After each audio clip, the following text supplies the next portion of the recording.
आम्ही जेव्हा लहान होतो ना तेव्हा आमच्याकडे एक पद्धत होती, म्हणजे आमच्याकडेच नाही, मला वाटतं बहुतांशी सगळ्यांकडेच ती पद्धत होती की बाकी सगळ्या दिवशी व्यवस्थित सगळा स्वयंपाक जो असेल तो, फक्त संडेला काहीतरी असं वेगळं छान नाश्ता म्हणून असं छान असायचं, काहीतरी वेगळं म्हणजे उपीट, पोहे, पावभाजी किंवा इडली, डोसा, हे हे काय असेल ना असं, ते फक्त संडेला असं काहीतरी वेगळी डिश म्हणून बनायची.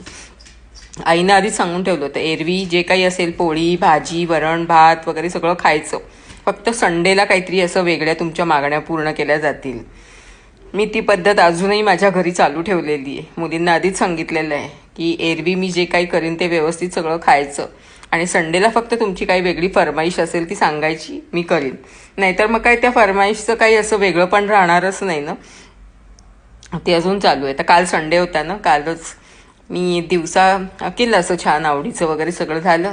संध्याकाळी मात्र मग मी असंच बोलता म्हणजे गप्पा मारताना म्हणलं, काय आता करायचं संध्याकाळचं स्वयंपाक.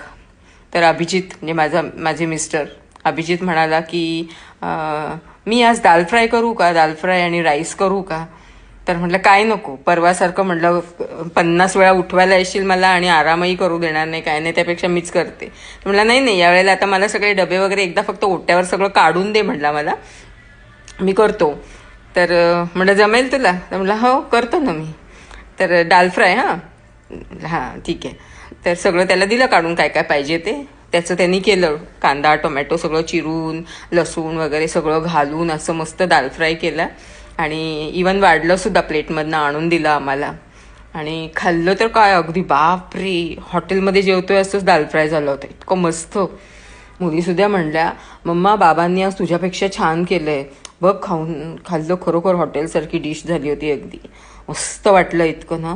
तर मला ना एवढंच सांगायचं आहे तुम्हाला की या जेंट्स लोकांना कमी समजू नका. त्यांचे ते सुप्त गुण असतात आतमध्ये लपून बसले, ते बाहेर काढायचे असं काहीतरी करायला लावून. मी म्हटलं इतके दिवस सांगितलं नाहीस तू, तुला येत आहे दाल फ्राय वगैरे.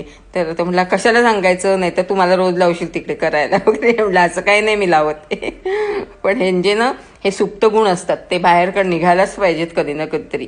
ते काही कमी नाही आहेत हां, स्वयंपाकात सुद्धा आपल्याला मागे सुद्धा टाकू शकतात ते.